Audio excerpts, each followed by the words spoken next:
All right, so we're going to get started in just a few minutes, folks. We're letting people come Thank in. you for joining today. So we're gonna have If you logged on virtually, telling you we'll be started shortly. We're letting how do I them come sound, in. Sid? Praise the Lord.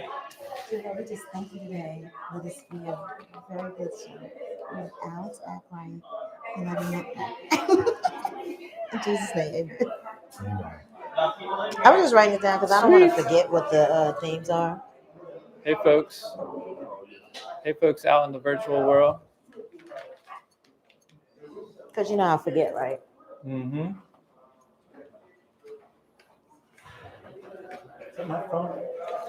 It is. All over the place. It is. You might want to hold on to it.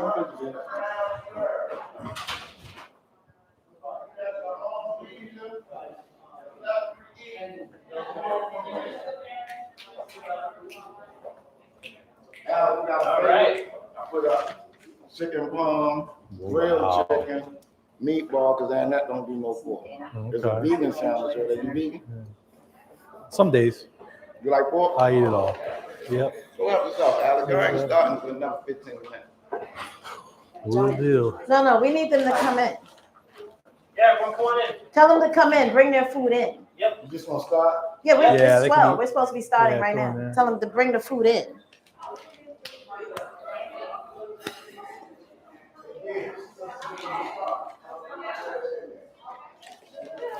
Hey.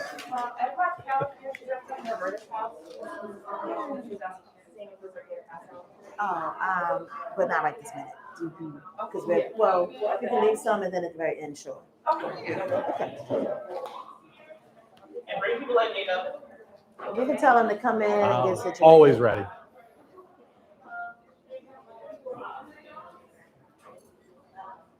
She actually could have given it out.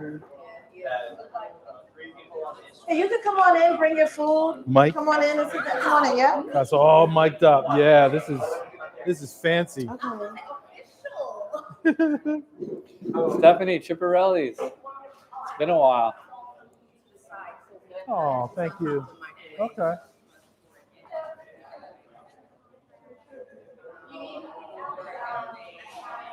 Nah, I'm good. We're good.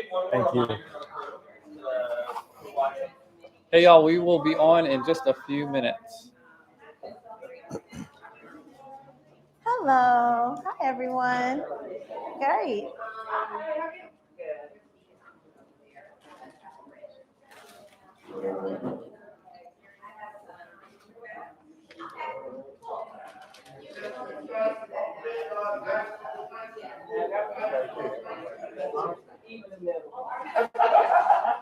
Hey, Damien. How are you?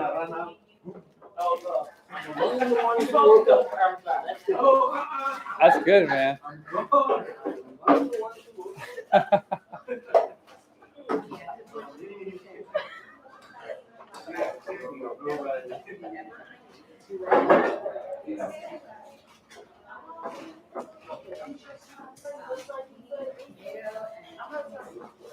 How's it going?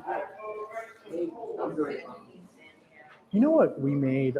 We did during the pandemic. We were trying to come up with new recipes. My kids went online and remember the Pixar movie Ratatouille? Yeah. And he makes the soup in the beginning. Yeah. And everybody was always like, "What the hell What soup is was that that?" soup? Yeah. Yeah. So they went online. They figured it out.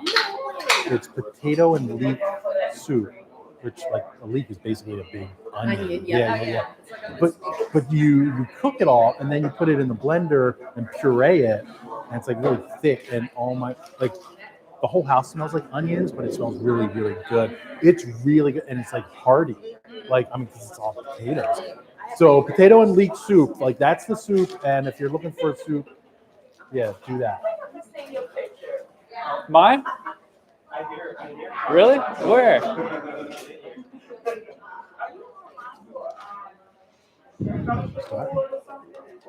No, I manage our fellowship program. Where did you see it? Do you remember? Was it on our website or?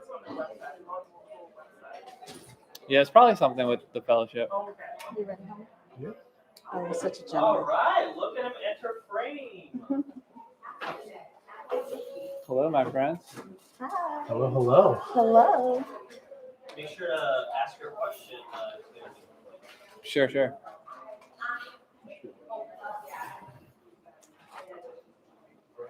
All right, it's 12:05. Should we get started? Sure. I hope everyone's enjoying their meals. Get situated, everybody get settled. Make one last call.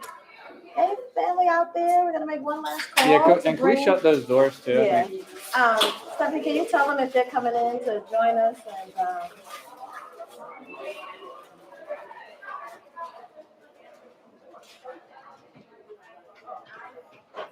Jake. okay, let's give it a few more minutes. Okay. About 2 more minutes.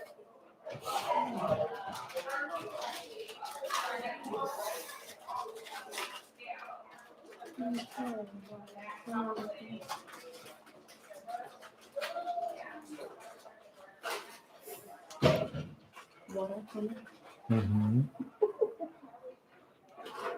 Can they hear us? Yes. Oh, hi, TV World Yeah, or you wanna, YouTube, social media world. You wanna talk to the live audience? Hey, y'all. So we're gonna get started. What 2 minutes or About what 2 do you- minutes, yeah. So go ahead and do a comfort break right quick. Get some water, tea, coffee, whatever is your pleasure. And we'll be ready to start in about 2 minutes. We had so many coming in with their lunch. And we have a few coming in. And so do your comfort break and then come back, have your questions, grab a notepad and pen. Anything we're saying, write it down, and then put your questions in the chat. And it's very interactive today.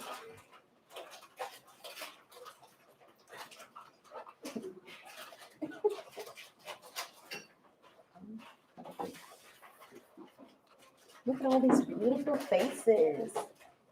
So on social media, y'all don't see all the beautiful faces in here with us. But they look amazing. And so do we guys, we look pretty good too. The Chipperellis is looking good too. Shout out to Chipperellis. They did our lunch today.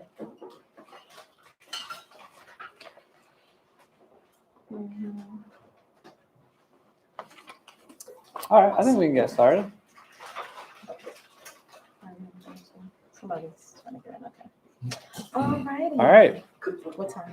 What's the Wi-Fi password? On the public one, if you. Yes. it's public. I don't have that on me at this moment. I'll use it offline. It's public, but do we know the password? What's in it? It's okay, I think it's offline. Okay. All right. Well, welcome everybody. We are really excited to have you all here today for our Lunch and Learn. We are kicking off our new speaker series at Baltimore Corps. And let me introduce myself. My name is Blake Wrigley. I'm the Deputy Director of Learning and Development. That's not my title. I'm the Deputy Director of Alumni Network Engagement at Baltimore Corps. You can have that title You too. can have that title. Be whoever you too. want to Yeah. Be all you can be. I got the Deputy Director part right. Yeah. And I'm here with the Senior Director of Learning and Development, Annette Gregory-McArthur, and our Senior Director of Partnerships, Alex Galiani. Thank you both for joining us today. Thank you. Thank you so much for having us. So folks in the room, thank you so much for coming out to Touchpoint. We appreciate it. And also folks who are joining virtually, thank you for hopping on the call or on Instagram. I'm glad you're here as well. Mm-hmm. Okay, so I'm really excited for the conversation today. So today we're talking about the power of our network at Baltimore Corps. We have been around now for 10 years. This is our 10th anniversary. Every year, our network continues to grow through folks who come through our programs or partner with us. And so our network is filled with people who really care about equity work, who care about Baltimore, who are passionate about making social change in the city. And so I think that those common values, there's a lot of potential there for creating change in Baltimore.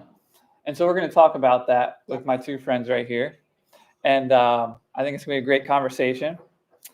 So but before we begin, I was just hoping you two could briefly introduce yourselves. Just tell a little about what you do at Baltimore Corps. And that if you want to kick things off. Sure. Well, good afternoon, everyone. I am Annette Gregory-McArthur, the Senior Director of Learning and Development here at Baltimore Corps. Been here about 2 years, and everything that we do is about upskilling, enhancing, adding value to what you already bring. So from any of our talent that's looking for employment, our employers, everyone has their lived experience and what they represent and what they bring. And part of learning and development is just to add value to that be respectful of what you come with to the table with, and just adding on. And so part of the drive to that is to make sure that in this city that we respect what is already being built and continue to see it flourish. And what we know from redlining is that so many people are disenfranchised, and we want to help dismantle that. And that's why we're here. And the learning and development is all about educating oneself and helping to educate others. And so we have a great time doing that with job seekers, employers, talent groups, organizations, and through a myriad of programs we have. And I have the joy and pleasure of leading that department and working with great people like my counterpart here. I'll turn it over to you, sir. You're talking about me, right? Yeah, I am. All right, good stuff. Good afternoon, everyone. Alex Galiani. I am the Senior Director of Partnerships and Talent Development here at Baltimore Corps. I'm a lifelong native of Baltimore, born and raised here.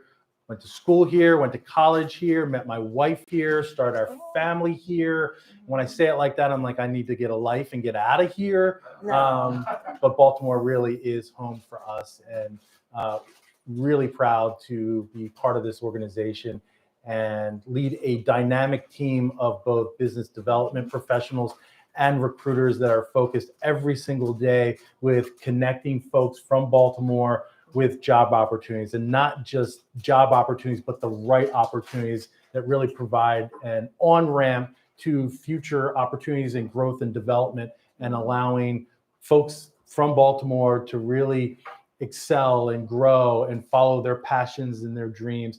And I really have the fun of working with really smart, passionate people here at this organization that really care about the work that we're doing every single day. We really approach this work from the lens of service. We are in service to you all. We are in service to the community, and doing all that we can to empower the people of Baltimore for the right opportunity for them, for their future. Awesome, thank you. By the way, we have AG and AG here, as Annette likes to say. Yes. Annette Gregory-McArthur, Alex Galiani. So thank you both for joining this conversation. So we're going to kick things off. I have a two-part question. Alex, I'm going to start with you. Who makes up the Baltimore Corps Network, and what makes this network different? Yeah, that's a great question. We've kind of both just alluded to it a little bit. I think one of the most impactful aspects of Baltimore Corps is that we sit at this really unique intersection, unlike a lot of other organizations that maybe are interfacing solely with job seekers, or staffing agencies that are working solely with employers and trying to make matches that way. We occupy this really unique section there in the middle. I like to talk about it from a workforce development standpoint. We are addressing the needs of Baltimore from both sides of the same coin. We're working directly with job seekers and employers every single day.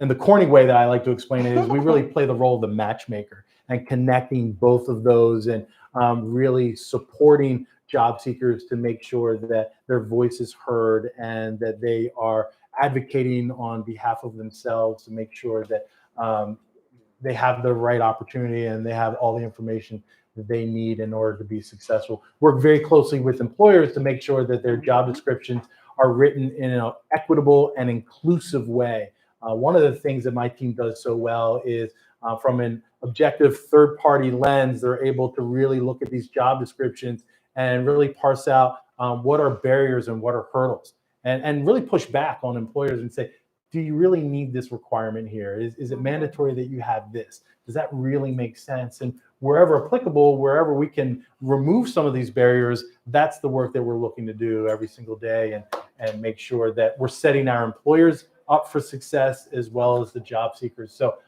when I think about the network, I really think about those two groups in a lot of ways. Learning development team does a phenomenal job of helping our community, our alumni, job seekers that are currently in our network, really continue to develop those soft skills necessary to go out and get the jobs that are available. So I think I'm probably going to keep coming back and using this word again and again, but I think our network is incredibly dynamic, and how we think about approaching this work and making sure that we have all the players at the table and we're supporting and pouring into all aspects, because you really don't have one without the other, right? Like if we have, we have close to 20,000 active and passive job seekers in our network, which is a number that I am incredibly proud of and will tout day in and day out. But like, that's just one part of the equation. If I don't have the employers engaging with Baltimore Corps, then where's the connection? So I think about network as a moving target, if you will, and a very fluid entity in and of itself. I love that. Thank you. I'm glad. I love that Thank too. How Very about you, well Annette? said. So you see, well, throughout this day, you'll see us going back and forth. We've become like brother and sister. So which is one of the things that makes Baltimore Corps unique and inclusive. The relationships that you build. So when we talk about a network, it's really the collectiveness of coming together with, one band, one sound. What can we do to move things forward, move the needle forward? What I love is that so many people are really connected to the community. And much like Alex, I am not a native Baltimorean, but I'm a native New Yorker from Brooklyn. But my adult maturation and growing up, my roots are here. I came down for school in '93. Well, I just aged myself. You but did. I am phenomenally cute. What can I say? But in '93, I went to Coppin State. I'm an alum of Coppin State. I saw the old when it was before it looked the way it does now, right? And being able to maneuver in an environment. I'm a first generation graduate. I met my husband here as well. And so Baltimore's been good to me. West Baltimore in particular, right? But the connection that I found with Baltimore in particular is how rooted you are in the community, right? Baltimore was just a different environment. It's like it's very trusting of each other. So, and questioning, and a healthy skeptic of others who are coming in from outside. Rightfully so, because we've seen the damage that has been done when we don't question the intentions of why someone's here. So what makes this network so unique and so interesting, much like I'll take your word dynamic, it's dynamic because you have people who are passionate about keeping the community that we're serving as the forefront, that they're the driving force. We're not going to do what's easy for us. We're going to do what's in the best interest of the people we're serving. And under the Learning and Development Department, that has been key. And I am very adamant, and Blake and I work together, that I'll give the necessary pushback if it's not beneficial for the communities that look like me, that have had the same challenges. And so for us, it's about helping you see your lived experience validates you, that we take that experience and show you that you have the qualifications, which then goes back to Alex's job to take those job descriptions and remove the barriers that say, oh, well, you have to have this degree. Do you really? Because if you were working in this environment, you've gained those skills. And we want to know that you're successful in the skill. So we have high quality talent matched with employers who understand how to become more equitable and how to really look at the biases that have removed so many people of color. So what I enjoy most is being able to dismantle those things and then help to pour into someone to see that you matter and that you bring the greatness in you. And it's just our job to help you see it and help it shine. So that is the joy and what makes us different, is that you got two people who are really fun, kind of good looking, I think so, and but who are committed and passionate about seeing the people that look like us to win and strive and excel in whatever it is you want to do. So I'll talk back to you, Blake. Right on. So thank you for that. You're welcome. So we're launching this new speaker series this year, and so we're gonna have more lunch and learns like this. We're gonna have some panel discussions. We're gonna keep feeding y'all. Yeah, keep joining us. There'll be food, some fireside chats, perhaps. Yes.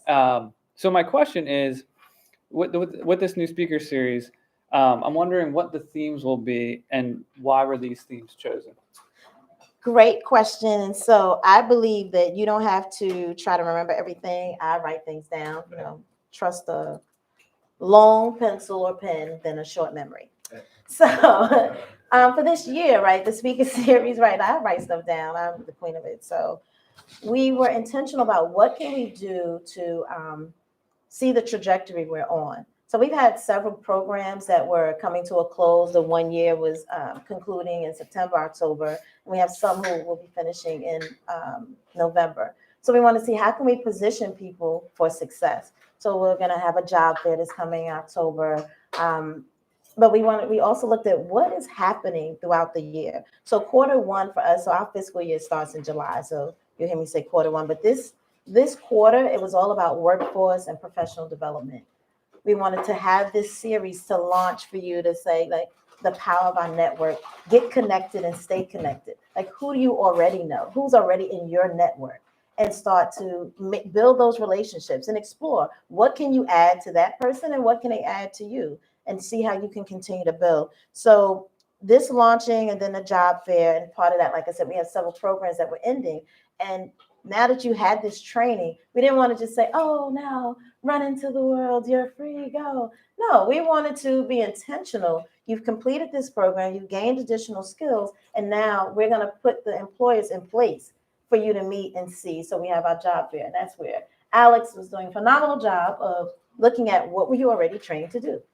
So the employers that are coming are really coinciding with the type of fellowships programs and AmeriCorps programs that we're concluding for the 1 year. Q2 is all about wellness. And for us, that's going to be that November, December, October, November, December. We know many people are shopping. So it wasn't just your mental health, but also food inequities, right? We see so many times. Can I pause you real quick? I think it's important to flag, and you're on a roll. You're doing great. Sorry. So we're talking about Q1, Q2, Q3. We operate on the fiscal year. Right. So for all of you playing along at home, Q1, we're talking about July, August, September, and so on. So that, when you hear Q1, that's how we're carving up the year. So sorry. No, that was fine. That's Because helpful. I Thank said you. the quarter starts in July. Does your fiscal year coincide with the city government and state's fiscal year? Do they coincide, or do they overlap? They're on a similar fiscal year. Yes. July to June. Yeah. July to Yeah. We're July to June as well. Also. okay. Yeah. Great question. And so to pick back up, so July, August, September is Q1. The speaker series, each quarter we will have a series, and this is the launch of that. So our lunch and learn today.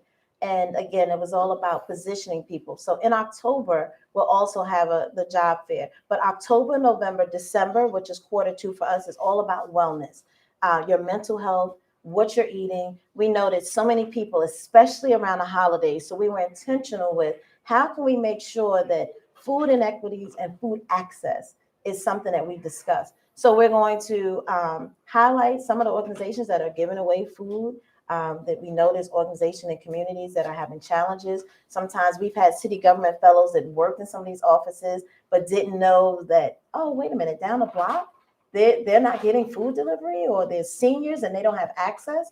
So we're intentional. We wanted to talk about the food that we get, right? What are we eating? Is it healthy? Is it the access?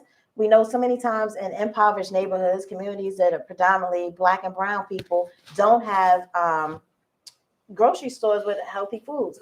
So there's been an initiative with the SNAP benefits. So we're going to do a webinar. One of our fellows is going to do a training on the SNAP benefits, where you can actually start purchasing things online at the grocery stores that you can reach that will have healthy foods.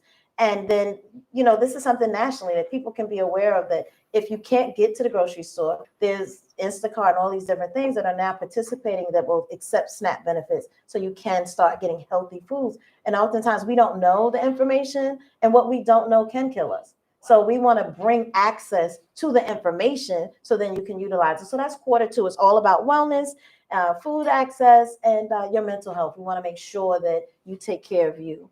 Then, You want me to talk about Q1 and Q2 before you go on to jump in. Q3, Q4? Or you want to roll? I don't want to. No, go ahead. Okay. Go. I think for us on the partnership side, as Annette alluded to earlier,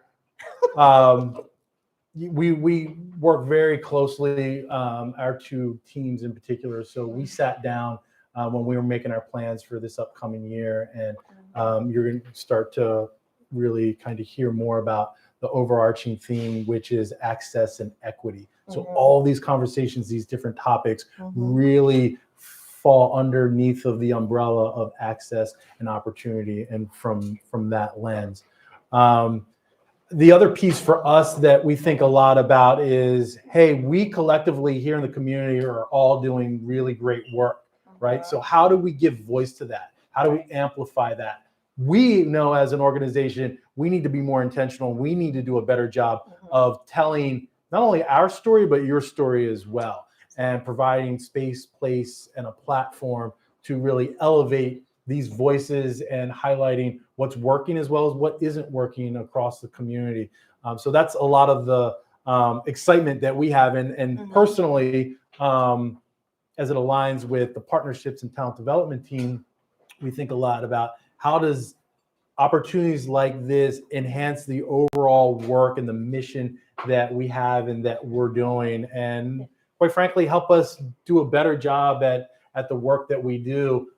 So you're going to start to notice a reoccurring theme here. We're ending every quarter with an in-person event, but we're trying, and this is as much to help us as support the community, but we're trying to really kind of zero in on these topics that keep us on track for the entire quarter, and say, hey, this quarter we're focused on this thing, and we're talking about this, and this is why. So with some real specificity and intentionality. So you're in it, already. Like this is part of it.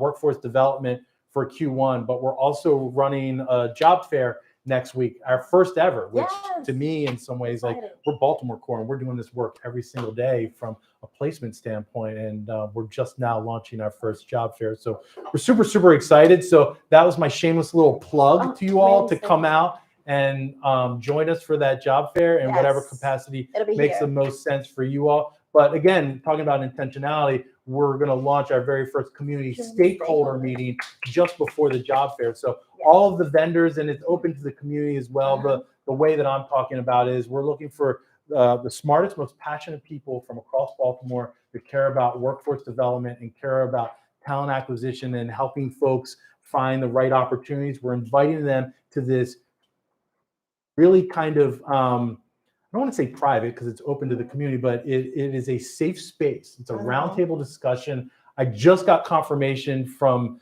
none other than Stephen Babcock that he's going to join us as the moderator for the event. Some of you may know who he is. Some of you may not. He is the in a previous life, he was the one of the editors for Technically. So Technically Media, if you read Technically, it's an online publication that covers the tech ecosystem across the Mid-Atlantic. Full transparency, Stephen and I used to work together, and we've run community stakeholder meetings together in the past. So I'm really, really excited to bring him in and kind of lead that conversation. So this will be a safe space that will allow folks from across Baltimore to come and share tips and tricks. What's working, what isn't working, things that they're doing or their organizations that are doing that are really innovative and creative as we think about workforce development needs and challenges, retention goals, as well as how we're pouring into and developing our staff, our teams, and really offering that professional development. I have some very strong feelings that maybe I'll get into later about professional development versus retention, because those two things aren't always in concert. But a lot of you are probably hearing, and maybe your organization's talking about retention. How do we keep people? You know what? I'm there. I'm already talking about it. I think about it a little bit differently. I think about where we are employed as one chapter of our story. It's not the entire story. How do we make that chapter the absolute best that it can be, right? Their time with us, or, your time within an organization. What is that organization doing to help their team members develop and grow so that team member can go out and, continue to climb the ladder or whatever, follow their own path, their own journey, I think is really important. So I'm getting off the rails a little bit. Yeah. That's why Bring it Stephen is going to moderate this conversation to keep us all within the guardrails and leading a really fun, interesting conversation. So we're all about substance. So it's not just a job fair, come and hand out your business card. Like we really want to add an awful lot for the community as a whole. So that was my shameless little plug. No, We appreciate it. Thank you. we love your So- energy, Alex. That's why you're on this lunch Did and you want to learn add anything today. to quarter two and the wellness?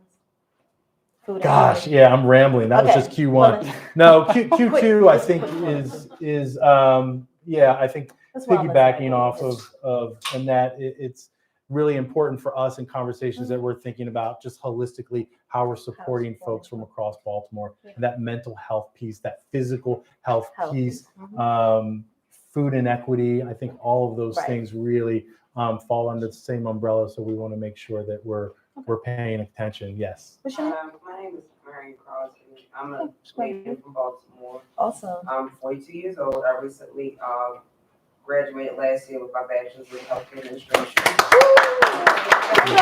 Kudos. I'm also a certified nursing assistant under the State Board of Maryland. And thank you. Yes. And I'm gonna be quite honest.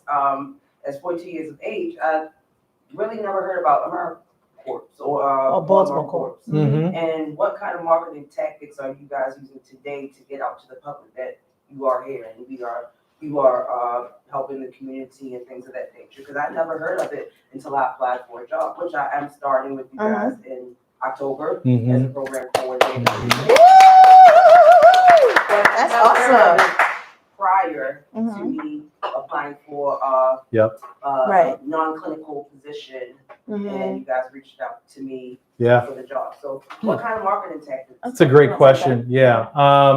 I think one of the things that is really front and center and top of mind for me over the last 2 years, I think in a lot of ways we've been drinking from the fire hydrant for the last 10 years. We've been, we're super proud of the fact that we're at the 10-year mark, but we still in a lot of ways are a startup, and we are still embarking and dealing with a tremendous amount of growing pains. As most people probably also know in this room, there's been some real leadership changes here at Baltimore Corps just in the last year, which we're really excited about, but it has changed nonetheless. I think in the past, Baltimore Corps has been very reactive, and we've been very transactional. And I think that it's a blessing and a curse in some ways. We were very transactional because we had so much work coming in, so many inbound leads coming to us, folks coming to us, and typically when they make it to me, it's, oh my God, I need your help. I've been trying to fill this role for the last 6 months on my own, and I can't do it. I'm not having any luck, and I needed it filled like yesterday. Who do you got? And that's it. And we've been operating like with our hair on fire from day one, and we've been running around doing our best to fill those roles. And then we get done with one, and then boom, another one, another 5, another 3 are coming in. So we really didn't have to really market and promote. I still think it's a miss, and I wish that we had the bandwidth to have done more of this earlier, because I think kind of your point, you're touching on something that is really near and dear to me. I find it incredibly fascinating. At one point. So yeah. If you guys were around, I never heard of you probably had things to assist and help me and my family at that low point in time and everything, but I never heard of it. So, tell me your name again. Your name again? Marion. Thank you so much for just bringing that point out, because even for myself, with the great work that's being done, I've been here almost 2 years now. I hadn't heard of the organization, right? And I would come back and forth to Baltimore regularly because my husband's family, and interacting with other organizations and other people. So some of it is much like Alice said, it was so much being done that people were coming to. It wasn't as promoted as it should be. But to Baltimore Corps' credit, what they said is, wow, like this department is even new, learning and development, that as we're expanding, how do we address the needs of people and then really give them something that's needed, right? Not just some fluff where someone comes and says, I'm homeless or, but I'm still talented, but this is just my circumstance. It doesn't mean that's who I am, right? Then we position you for, oh, okay, well, here's some training. Now, who do we know, right? The power of Alex's network, right, was that he knows Stephen, Babcock. Oh, pardon me. Stephen Babcock, right? So that's huge. Someone who was over the technical magazine that led the Mideastern region. That's who now his network gives you access to now your network. And so that same thing, if we are bringing those people together, all of the entities in Baltimore that are already doing the work, so that if a Marion comes or a Blake comes with this situation, we can guide you in the right direction and truly be the connector. And that's been one of the things that we really want to see. We have now a director of comms, right, of communication, so that we can have more of a social media presence. We're going live right now. You're supposed to wave when I pointed to you, right? That's Lori Farrell. Yeah. So, now we're here with you guys in person, but we're live right now on Instagram and YouTube. So this is new, right? But trying to get at that situation where access, right? Like I said, growing up in Fort Greene projects in Brooklyn, New York, we didn't have access. My father was a decorated Vietnam veteran. There was so much funds available and a Purple Heart recipient that I didn't find out about. And I went to one of the top high schools in New York State, but no one asked me those questions. So I lost out to things that he worked so hard for because I didn't know, right? So not knowing, we want to change that. We want to make sure we're bringing information. And I'm going to pick back up on our themes. Yeah, if I can real quick, though, can. just to finish kind of my point. From a marketing standpoint, that's why we're here today. Yeah. And everything that we're talking about, the outreach, that the quarterly speaker series that we want to embark on over the course of the year. But the challenge also, and I will put it back to everyone here in the room, as well as everyone online joining in, you're here thinking about how can this benefit you? But I also know that a lot of you are here thinking about how can this benefit me and my community? How can I bring this back to my network and leverage these resources and what I learned or what I heard from Baltimore Corps that's going to help us? Right. So from a marketing standpoint, I'm going to put it back on y'all to some degree, to be out there talking about Baltimore Corps and talking about, if you really resonate and connect with one of us, or, there's Baltimore Corps team members sprinkled throughout this room. Like, connect with them and hear from them. And, if you're picking up what they're putting down, take it back to the community. And, if it helps, you and the community and Baltimore Corps, this is all about ecosystem building. So, and that's really the best kind of work and partnership that we can ask for is referrals, word of mouth, right? Because if you go back to your community and say, yo, Baltimore Corps, solid, Alex, yeah, great, y'all need to be talking to them. Anybody that comes to me from you, like, the heavy lift is done because you vouched for us, right? And said, hey, they're doing solid work. That makes our lives a lot easier. Our lives get easier. It allows us to do more things. So we're really all in this together. It's no different than our neighborhoods, right? Like, when someone new is coming, people are hesitant. But if you vouch for this person, like, oh no, Alex, he good, then it's like, oh, all right, we'll let him in. It's okay. But, it really is about that credit that you're giving to someone, that now it allows the trust, because we don't know them, right? So you're validating that person, and then it brings that, the network. So word of mouth is extremely important. And then, like we said, we want this to be a mutually beneficial relationship. What can we do? Help you do? And then what, we're here to serve. Right. So how can we be of service? And then how can we help the other to open up a platform for you to help be of service to other people? Because the bigger goal is to have a great city, right, where each one of us directly impact our household. Then you can impact your community, which is the city, then the state of Maryland, to the nation at large. Right. And it can start right here with Baltimore. And I really, really believe that as we look at even going into Q3, right, which is all about race and gender, we know that women, right, there's an inequity in pay, there's an inequity in the services, there's an attack on our wellness, people making decisions that directly impact our well-being, our health, and they're men, like, really? No offense, guys. So, but I'm saying, right, who are making decisions that we're not having a voice. So we're going to make sure, and that's January, February, March.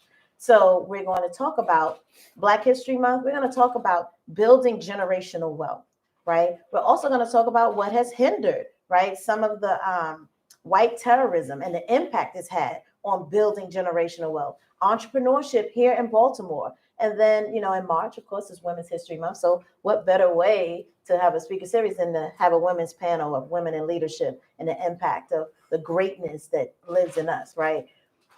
Those are the things that we're going to continue to do. You want to add anything to that? Okay, great. So, but we really want to be intentional. We're going to have different speakers. It's not just us talking. This is, again, about who's already doing some of this work that will come in. And again, going back to your network. Now, everyone here, we folks now, like we've met. And I know some of you, we folks, I know what I said. I am extremely articulate, got degrees out the yin yang, but I'm still from around the way too. Right. So, Exactly. we peoples.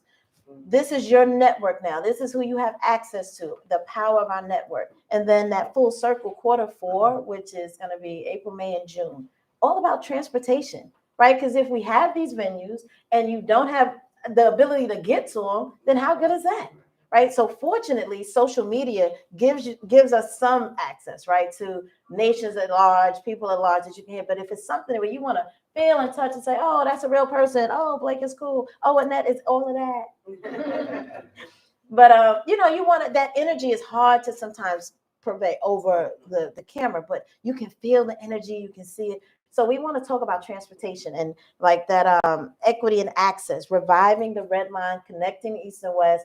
And part of that speaker series we want to do like with the Baltimore Transit Future to just see how do we make sure people have access, that you're not warding off communities, cutting them off. And we know if we look at Dr. Brown's work with the black butterfly, you can see exactly where lines are cut, intentional to keep people from having access, right, to get to certain neighborhoods, from banks not being in there. So we're going to talk about all of that. And so the themes, right, for the full year was intentional about the holistic approach to a person, workforce, right, because we want to make sure that not just a wage, but you have and not even a living wage, because that's such an oxymoron. You have wages that will allow you to take care of your household.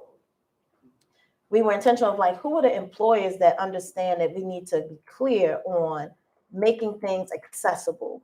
So then how are we taking care of ourselves, right? How do you maintain your well-being physically, emotionally, spiritually? And then what are we eating, right? Now that we have that, it's like, well, what about our history? Who are we? Because you need to know that you come from greatness. Like each and every one of greatness lies within us. So that's just what it is. And we need to understand that and see that there were challenges that were here before that we've overcome. So you can do it again. Once you know the roadmap, let's just follow it. Building into now, who are the women that are doing some phenomenal things already? Who are already, setting the path? There we go. And so we're going to talk. And there are a lot of disparities that need to be addressed. And we're going to address it. And then they're wondering, well, this crisis, and also in school is a crisis also, but me being a part of the healthcare field for the past 4 years, things are not being addressed. And it's like they're wondering why, but nobody's getting down to the depths of the resolution on trying to break what's going on. And I see it every day, and it's not hard. But I just have to get to the right people to let them know what's going on inside these houses, why people don't want to work. It's not because of the work, but we know we're nurses and we know that we have patients. It's a lot of things going on in there that the government needs to know, and it needs to stop, and we all need to work as a whole within healthcare and also within our community. Because Baltimore is going down, period. It's a crisis. And in '98, my brother was killed. So this is nothing new to me. But as far as teenagers, we just heard a 15-year-old shot himself. Another one was killed the other day in the schooling area. So a brighter light needs to be shined, and a voice, stronger voice needs to be heard. And I believe that it could be changed and turned around if people are really dedicated and do what needs to be done. No wish-washing around. That deserves a round of applause. One, just speaking from the heart, and I appreciate what you're saying, but I want you to give yourself a little more credit because you are doing something. Oh yeah, right? Like you're doing something. So when we say people, Like we're the people.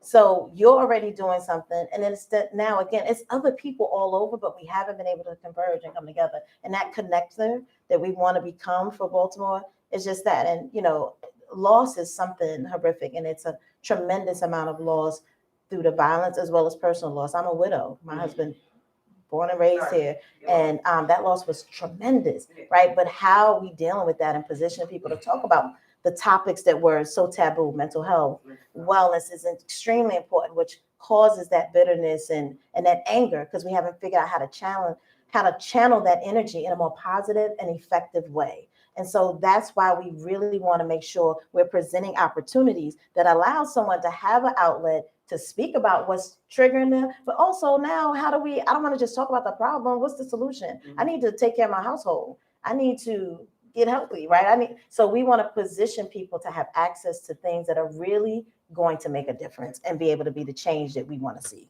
So we're talking about. I think the only thing I would piggyback, just to wrap us up on the topics, and really kind of to your point and shining a light, we're trying to be strategic about some of these conversations and what we're talking about, when we're talking about it, and why we're talking about these topics. And the transportation one is a perfect example as we think about how do we collectively insert our voices into the conversations that are really starting to, no pun intended, gather steam here in Baltimore that are clearly going to impact our lives and the lives of those that look like us across Baltimore. So again, providing a platform for us to have a conversation and make sure that our voices collectively are heard about what we want to see and how this benefits us, whatever the outcome, whatever the result is of this these series of transportation conversations that are happening and legislation that's going to move forward.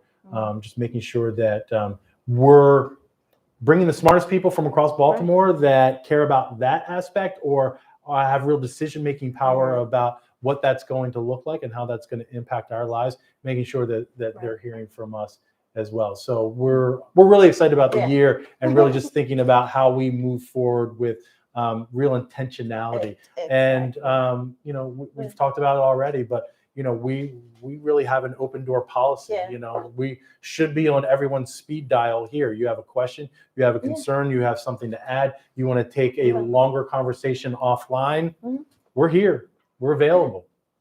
Yeah, I want to just add, and then I'll turn it to you. Okay. Even the location, right? The job fair will be here, but this event was here. We thought about transportation access. The buses are here, the train, people can walk, and it's parking, right? So we are even intentional in where the venue, because we want people to be able to get to them. So you got two great minds. We're really, and we definitely believe in the city and what it can. Like I said, Baltimore has been great to me. I came out of Coppin, went into education, my first 3 years of teaching, and then I was a former middle school principal to now come back because some of those students now are adults and still looking for opportunities. And now I'm part of their network.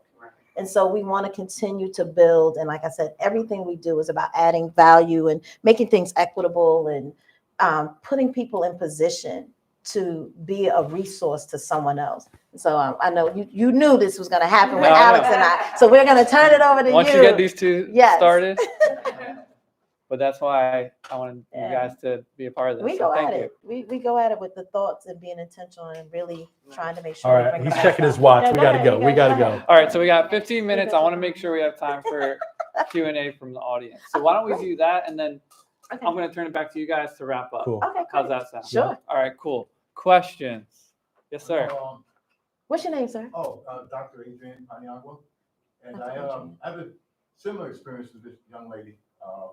I'm not a Baltimore resident, from Buffalo, New York, and then Florida, then Annapolis to Buffalo. But with respect to Baltimore Corps and the outreach, I knew about it since I moved to Annapolis in 2019. And I've been in touch, newsletters and what have you. And so I retired recently. And then I saw that you got a new 1-year grant that your new 1-year initiative.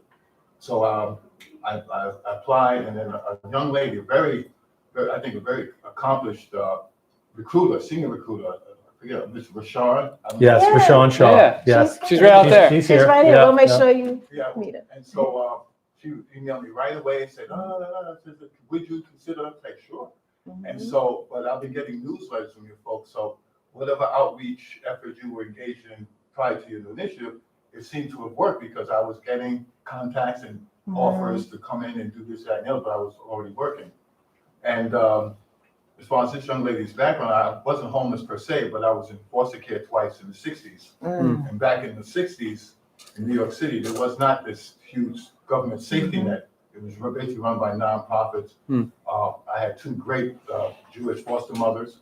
My mother had issues, and so the United Jewish Federation had foster care, and so these two. I have two Jewish foster brothers. We're in our 60s now. We still keep in touch. Oh, I love Awesome, that. love it. Oh yeah, Wow. but as far as and quickly about your healthy food initiative, yesterday I was walking because I live like 6 minutes away. Oh, Right? wow. You know where the reservoir is? Yes. I live right across the street from there. And I was walking to the Dollar Tree, and there's this huge church right there on Liberty and Callaway. And so they had these tents up and everything. And this lady, I say this affectionately, one of the church ladies, said, "Come here, young man, come here." I'm like, "Oh no, what'd I do?" There's some of this, and they had corn, they had all fresh vegetables and fruits. And I said, "Well, I don't have a shopping cart." She threw me a bag, so I'm walking home now with watermelon. Oh, And love that. But that's an initiative, and I see that a lot of the faith-based organizations and churches, especially the Baptist churches and stuff in Black communities, Methodists, what have you, they really appear to be at the forefront of getting us away from the grease and the soda and the salt and the fatty stuff, and it works because they're aggressive, and that's a beautiful thing. And then people in the neighborhood started coming out, and they had these long lines. Oh, So beautiful. whatever initiatives the city is doing in the state of Maryland, partnering with these nonprofits and these faith-based organizations, appears to be working because folks were lining up. And so I just want to say that it is working, and whatever outreach efforts your organization, Baltimore Corps, was doing at least several years ago, it did reach folks, at least from my perspective. I'm not saying that. Yeah. Right. But I guess there's two sides to every story, or as they say. So, but it was getting out, but whatever effort you want to engage in to increase that, I'm all for it. And your recruiters are very responsive, aggressive. Thank you. Oh, And I have to say, like I said, there was another young lady, I think her assistant, Miss Rashawn's assistant, they were both like, trying to grab people, not myself, but others as Partnerships well, team, who go are ahead. experienced and multi-degree and all that kind of stuff. So whatever you do, just keep doing it because it appears Thank folks you. are responding, because she said she is busy. She was like, I can't talk with you more, but we're gonna get you moving to the next level. And I've got to talk to like 20 more people. So it's working. I just wanted to let you know that. Thank you. Thank you. We Yeah. appreciate that. Great to hear. And I'll be sure to pass that along to my team. We always love a good testimonial. So thank you. And yeah, that's the fun of the work that we get to do every day, is to try and make a difference. But yeah, to your point about outreach and the newsletter reaching you, I'm just incredibly fascinated about how and where do people engage with content, and how do we reach them? How do they find it? Because we've been very intentional over this past year about thinking at the forefront of our mind has been meet the community where they are. Right? Not everyone has digital equity access, right? So not everyone's online. So the newsletter or social media might be a little more challenging. So how do we make sure that we have events in person, email, whatever the case may be? For the program that you were just talking about, we were very intentional. We were running recruitment, job fair opportunities. We made sure that we were running them in the afternoon. We were running them in the evening. We even made sure that we were running some on the weekend, just to meet people where they are, dependent upon their current situation. Like maybe they're working 9 to 5 and they can't make it during the day, so maybe they can make it in the evening. But maybe they have kids and they don't have anyone to watch the kids and they can't make it in the evening. Can we do it on the weekend? So really, we're trying, and we really appreciate the input and the support from the community, because collectively moving forward, that's the only way we make any kind of impact. This will never be us sitting up here like, hey, we have all the answers, because we definitely don't. I'm glad you recognize the fact that folks in my generation, the tail end of the baby boomers, people born in the late 50s, early 60s, both on the late 50s. And we're not really social media people.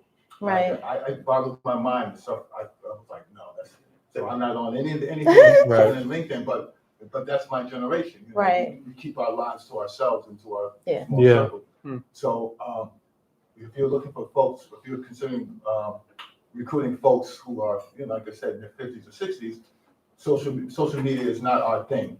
Right. Email, maybe a text, and churches and things of that nature. So we've even come Good into point. the communities, at some of the churches. So I'm a member of the United House of Prayer for All People. So I went and we actually worked with some of the community leaders, and we did an event to bring access again, right? To know we've had computers, even our sign in, right? We have a QR code because someone may just scan, but someone may be like, what is this? So we had some of our team, Stephanie, Rashawn, Brandy, they were there with the computer to just take your information. So we want everyone to know it doesn't matter your age either. This is somewhere that you can come for assistance, right? We don't want anyone to feel alienated. So having events on Saturdays, some people, oh, y'all come on Saturdays. It's a sacrifice, yes. But if we're serious about the work that we're doing, then we know we have to meet people where they are. And we have fun on the Saturday events, come in. And again, it was all of us being intentional. What were barriers, right? So we charted that. What are some barriers that have prevented people, good people, talented people, but what is it? Because they couldn't get to something. They don't have a babysitter, because it's not, they work they work till 6. And so how do we amend that? We have something that goes till 9, like our job fairs. Can I ask you something, sir? Sure. I'm sorry, what was your name? Adrian, how are you? Fine. Good.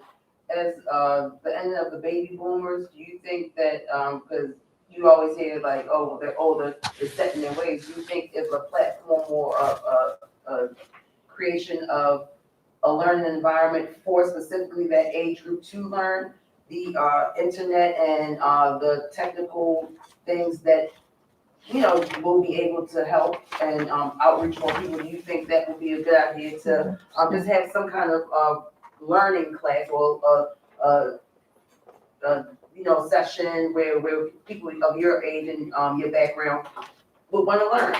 Well, it's a good point, but it does exist. Because I'm a retired, maybe, I don't know how many, 9 government agencies in New York City, Washington, Florida.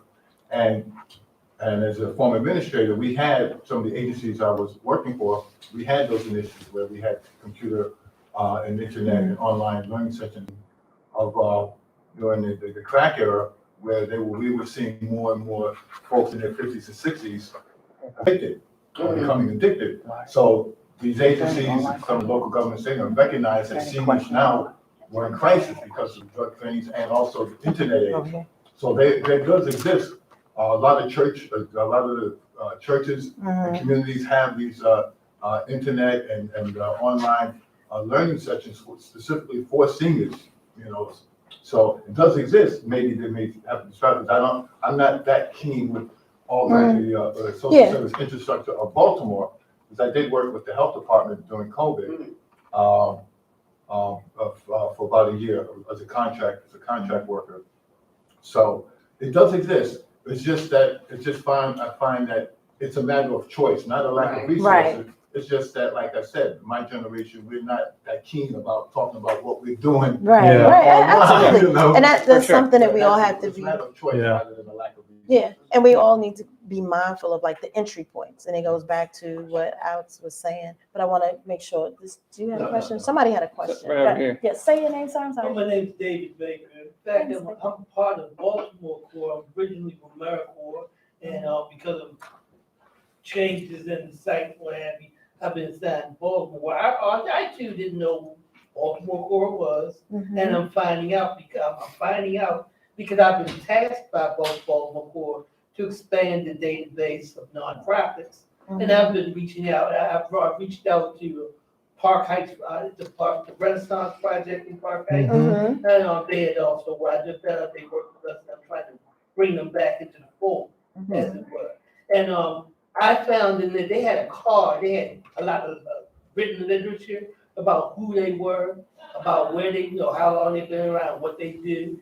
I think that would be, particularly folks that are in our generation, Mhm. those stuff that's written, that's accessible, that are in places that we access, that getting your name out there and what we're able to do for folks would be something to think about. Because I know I paid attention to that. I learned everything about their organization simply with a brief Reading. card they had and a board. I picked it up, read it. I knew everything there was to know about them. I was able to educate my supervisor in AmeriCorps based on what I'd read. Right. And I think that would be a wonderful, because our generation does not process information like you young bucks do.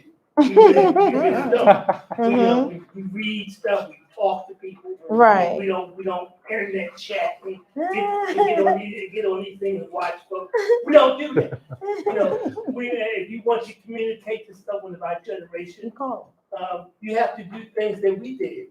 Read, write, talk, things like that. And I think if you would approach it with our demographic more that way, you might have more success informing us as to what you need us to be informed about. Good point. I want to, I'll take your question. Then any questions that are online, we'll take as well. But yes, young lady, your name? My name is Kanika, and Hi, I'm Kanika. originally from Baltimore, and I'm Okay. an alumni from Morgan State University. Yeah, okay. Class of 2018. So I wanted to make a comment because I like that you included the transportation and the redlining, where at my site, where I am now, experienced that part of the redlining. Learning to be in the community and having to walk half of a mile before to get a certain bus. Myself, I drive a week. I also like to catch the bus and use the public transportation because you like to look at what Baltimore looks like and a lot of the changes that are happening. But in the community where I serve in the west side of Baltimore, which is the Drew Hill Heights area, it's a lot of that going on, which is bus lines have been moved where the community have always been using the bus line and transportation and walking outside of their door and moving the bus lines into a community where it is a food desert and where there is housing dilapidation is going on. And you're wondering, I even took a picture of how you get to this bus stop. I arrived to this bus stop, but therefore you can't even see the bus sign, right? Because what is not happening, the upkeep of the neighborhood is forgotten about. Where in another part, if you go a few blocks up the street, there is housing development is going on. And not too far from there on Mount Street, what you've seen on news, if anybody was watching the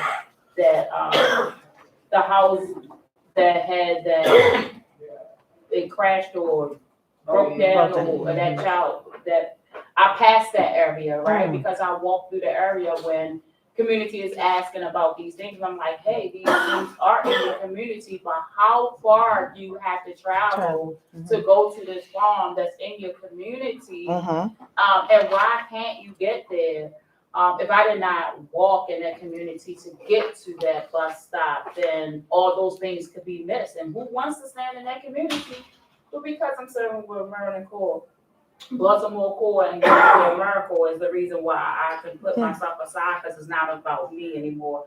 And I wanted to also add that I've learned about Baltimore Corps and always apply for a Baltimore Corps, but meeting Rashawn as well and learning that, reaching out and asking you why and are you still asking those questions, am I still considerate? And my college and my recruiter and my consultant and those people in college was able to inform us about Baltimore Corps and going through AmeriCorps to get and learn about that because I am community and always have been. With students help asking those questions about transportation, not being from Baltimore and say, hey, what are you doing? I'm always seeing you at these student events.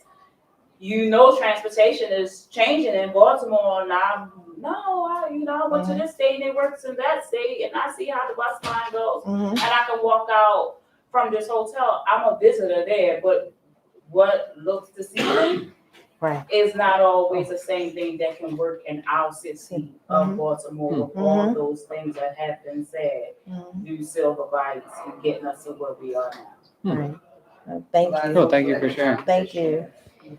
Yeah, we'll talk Any- about the economic any growth. You online? want to, someone had a Any question online online? questions? So there are no questions from the Instagram, but we have 2 questions in the YouTube live stream. One is from Sure. Sean Martin. Okay. He says, will there be additional business sessions with Baltimore Corps that discuss developing new partnerships, networking, or connections specifically with Baltipreneurs, as in Baltimore entrepreneurs? Oh, I love it. I like the title. Baltimore. Yeah, that's a great question. Mhm. Yes, we work very closely with organizations across Baltimore supporting small businesses and startups.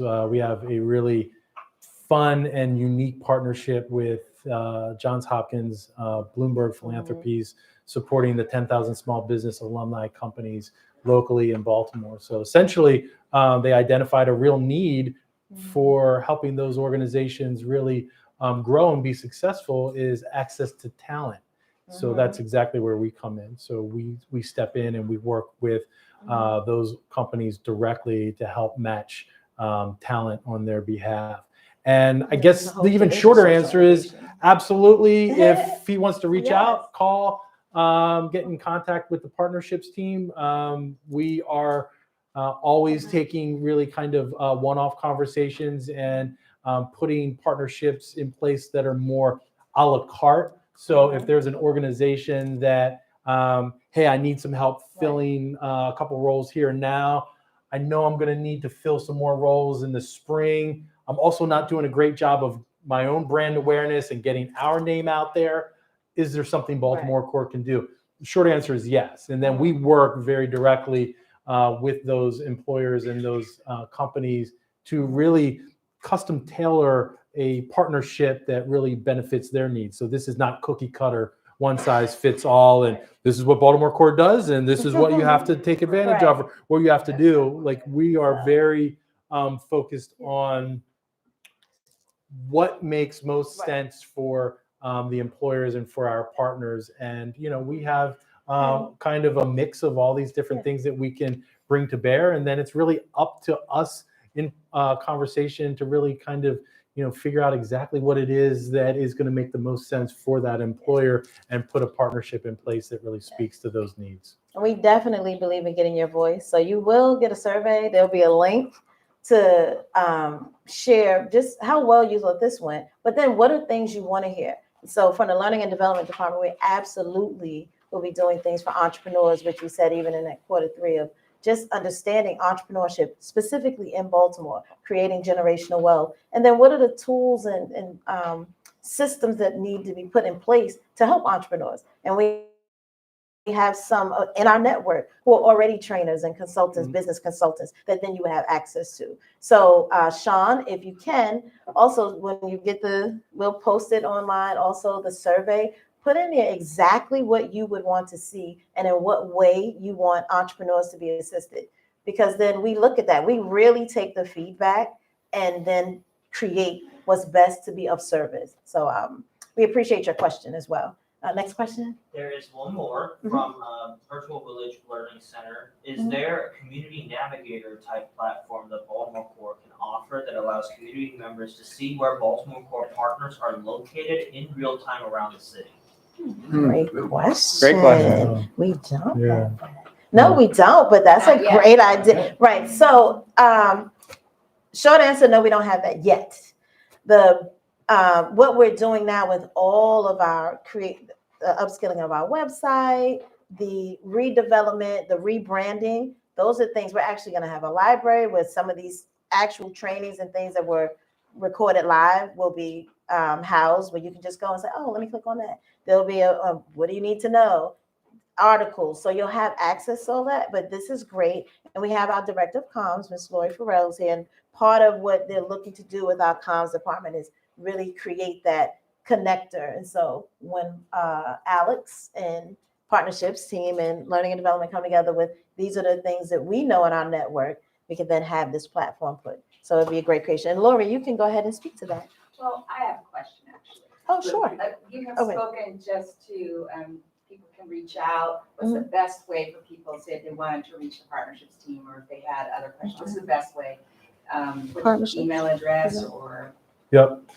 There's a catch-all for us, partnerships@baltimorecorps.org, that anyone can reach out to, and that's kind of the general way to connect and start a conversation with us. For everyone that is online, you can reach out and connect with me directly on LinkedIn. Keep coming to these events, and I don't have a stack of business cards today, but I usually do, and more than happy to hand them out. I kind of want to back up too, and as it relates to that question that we just had about the community platform, it's actually something that we've been, the partnerships team, kind of, I wouldn't say really wrestling with, but it's something that's been at at one point it was at the forefront of our minds. It's probably now, with everything else going on, probably more towards the back of our minds right now, but it's something that's not far away and not far from top of mind for us, but we're really thinking about how we speak to that that community connector piece, because something that I've learned in my professional experience, I don't want to be the blocker, right? And if the only way you all are connecting is by coming to one of our events or through me, that's a blocker. It's actually a hurdle. How do I get out of the way? Maybe I create the platform, I create the space that allows the community to come together and connect with one another. But can it only happen when I'm there in the room? And what I mean when I say I mean partnerships or Baltimore Corps as an organization. So one of the things that we're thinking about, and I don't know the details of this, but one thing that's been top of mind for me for the past year around this, we have an internal Slack platform that allows Baltimore Corps team members to communicate with one another. I know Stephanie is looking at me like, yeah, I know where he's going with this. I love the idea of opening our Slack platform up to the public, to you all, to the community. So I've just solved the problem. In some ways, I've created the platform in this space, but I've gotten out of the way. So you all can go into the Slack platform and the different channels around the different topics that are relevant, pertinent for you, and start conversations, see who else is there, see organically what grows out of that. So it doesn't always have to be through Baltimore Corps as the conduit. Yes, I have a bit of an ego, but I'm not so egotistical to think that the only way any of this good work moves forward is through myself, partnerships, or Baltimore Corps as an entity in and of itself. As I started this conversation, we're in service. We're really here to support the community. So. Thank you. Thank you. All right, y'all. I want to make sure we get to your question. Let's get his question and then we'll. Well, I had two things, but I only remember one now. But there's with regard to that last question, there's actually an OSI fellow who does mapping. Janet, I just can't think of the last name. But she may have done a lot of that stuff. Okay. Cool. Thank you. Janet Felton. Felton. Topic, but before I left, Wait. I received a newsletter from you folks regarding our the moderator, Yes. regarding his Well, we were actually going to. 10-year anniversary. And I was like, yeah. Right. So Nice. I want to congratulate Thank you, you. man. Appreciate Thank that. you so much. All right, so Will you finish with your? Yeah, I didn't Okay. remember the second. Okay. Well, thank you so much. And again, it's about the network and who you want we to do our can, wrap-up question? You all Sure. ready for that? Sure. Yeah. Okay, so how can folks get involved moving forward? I'm kicking that one off. Yes, sir. Well, you can kick it. Go ahead. How can folks get involved? I think just by showing up to events like this. If you're not subscribed to our newsletter, please, I would encourage you to subscribe. There are ample opportunities coming up, I think, through the number of in-person events, the quarterly speaker series, the job fair, and it's one of those things. Years ago, I took a role here in Baltimore, and it was a business development role, and I made a pledge to myself to say yes to everything that I possibly could. Right, any opportunity that came my way, say yes to. Somebody wanted me to speak on a panel, I said yes. Someone wanted me to moderate a panel, I said yes. Somebody wanted me to man a booth somewhere, I said yes. Somebody just wanted me to come to their thing, their open house, I said yes. So for an entire year, I said yes to everything, and I just went to everything I possibly could. And it was the best move I made. It created a really strong foundation. It allowed me to connect with a ton of people across Baltimore that I would not have otherwise connected with, or it would have taken me like 3 to 5 years of like kind of going to some stuff here and there to really make, that kind of impact. So I would say how to connect with Baltimore Corps, everything that we're talking about here today, come hang out, get involved, connect with us. We're believe it or not, we're humans too. Like we're on LinkedIn, we're on social media. Connect with us. If something Annette said here really resonates with you, and you really want to get to know her, or connect with her and see what other opportunities might exist for you or for your business or whatever the case may be, reach out. We're here, we're accessible. So I think that's top of mind for me. Yep. So much like Alex said, when you decide to reach out and connect, just say, hey, I attended this event, I'm Annette, I met you at the Lunch and Learn, right? So that we can know where the connection is. And then like, what would you like to do? Is it that you want to come and actually present? You have an organization, you want featured, you want some support, like let us know how we can be in service. The biggest thing is to put yourself in position to utilize your network, because oftentimes we really don't take advantage of who do we know. And I don't say old school. You see, I have my little notepad and stuff, right? Take time and do an inventory of who do you know. Write down just everyone and how, one, my husband and I would do business together. And one of the very productive, financially productive day in our business was that he knew the custodian who knew the owner. And that's how we had access to present and share some services that we offered because of his connection and how well they knew each other, right? So don't take anyone for granted, right? There's greatness in all of us. So look and make a list tonight of like, who do I know? Oh, so like if someone was making a list now in social media, oh, Miss McArthur, that's my former principal. I should be on somebody's list because I'm in their network, right? The access. Maybe the CNA or someone who just graduated who's really put out there advocating for food access. Someone who's making challenges and changes due to the challenges rather in our medical field and what the disparities that we have. Write those names down and the connection of what is it, right? So then you can say, how can I add value to them? But what is it that they offer that's a resource that can help the network that I have? And that's how we can build this and, continue to see the growth that we want to see for the better. Because there's so many stories for Baltimore that's so negative, but there's so many good things going on that nobody's highlighting. Nobody's shining the light. Like the article for those who got the newsletter, that's something we're even starting in the organization. We don't want to take people for granted. So it's our 10-year anniversary and we're having Spark stories of who's doing the work. So this Mobile Spark story is our Deputy Director of Learning and Development. I gave you the same title now, right? That's what he said in the earlier, but he's actually Deputy Director of Network and Alumni Engagement. But he should be featured. He's committed to doing the work, making accessible opportunities for people. But what I love, and I'll just share this, also when someone is of a different race, and I'll just say as a white man and dealing with a Black population, you have to be willing to look at your own biases and how to challenge that. And something he's done really well that I love working, he wasn't afraid to challenge himself on things that were brought to him. Those are people you want to highlight as an ally, someone who's like, hey, wait, I didn't even realize this is a bias, but I'm going to do the work to change that and apologize for what I haven't done, but be intentional about making sure that thing is not a new issue. And so what a great Spark story and just his leadership. So let's give Greg a round for being so awesome. But all of us, right? All of us need to do an inventory. What do we offer?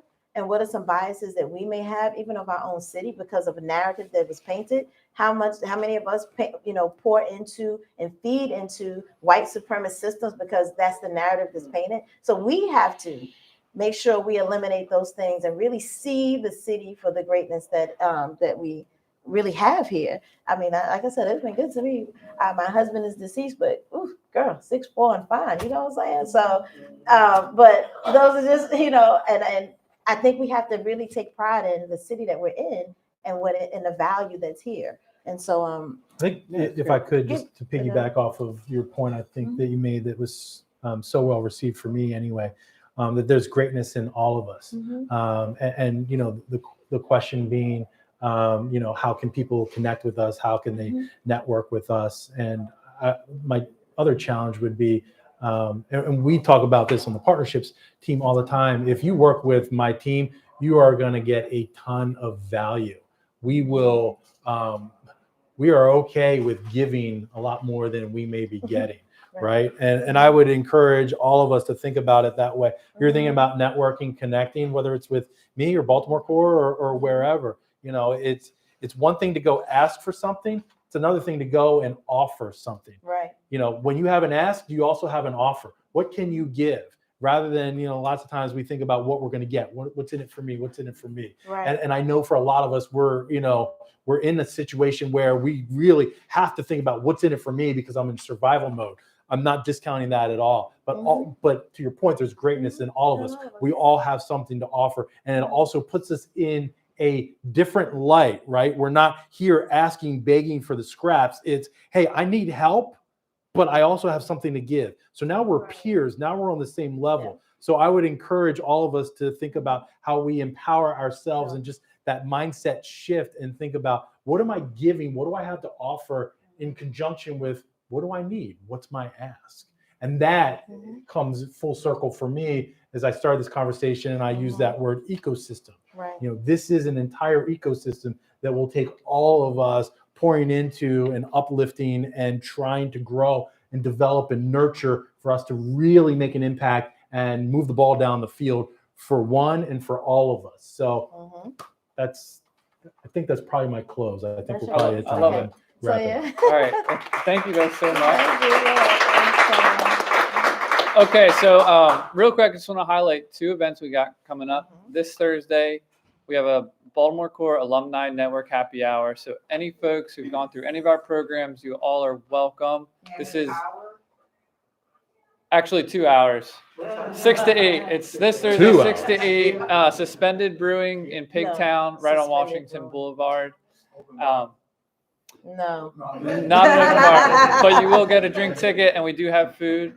And then next Thursday, our job fair, and the time for that is, Alex? The community stakeholder meeting will take place from 4 to 5:30, and then from 5:30 to 8 is the job fair. And then we're going to wrap it up from 8 to 9. I know it's a long evening, but I think it's worth it if you stick around. We're going to have a little ice cream social happy hour to just, have some ice cream and keep hopefully some fun, engaging conversations going that you made or started earlier in the evening. So That's great. yeah, you can make, Awesome. and again, that'll be here. So yeah.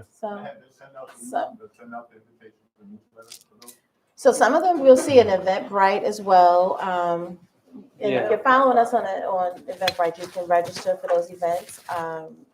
And definitely do that. Please make sure you register. There'll be emails if you're on our email list. And for all of those who actually signed in today, we'll have your email. We'll send the information. But I just want you to be encouraged, right?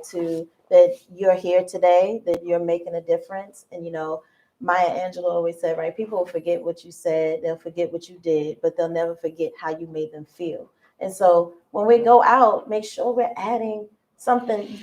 You bring you, right? Because you're the only you there is. There's no other like you. So each and every one of us, the greatness that lives inside of us is what people will see. So be the light, allow people to see that greatness, and then just let's keep connecting so that it becomes brighter what is good versus what isn't. We already know what isn't. So let's continue to come together. And I just commend you for being here. Thank you. Thank you to the social media members for joining us on our first inaugural Lunch and Learn to kick off our speaker series. This is incredible. And I look forward to all the events that you will have that you'll invite us to. Connect with us on LinkedIn. For partnerships, you can do partnerships at Baltimore Corps.org, learning and development. I don't remember what it is. So do email partnerships. Oh, no. Okay. Or you can do alumni at Baltimore Corps.org and we'll get it through the alumni. I don't remember what the learn is, either learning and development, something like that. So that's why I said you write it down. So make sure you connect with us, get connected, stay connected, and we look forward to seeing you at our job fair next Thursday. Thank you, thank you, thank you, thank you so much in social media world. Thanks, y'all. Appreciate you. Have a phenomenal day, a blessed and phenomenal day. Thank you.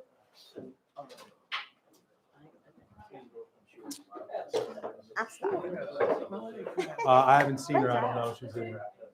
Okay. Doing well. I know who you are. What's up, my man? Excuse me.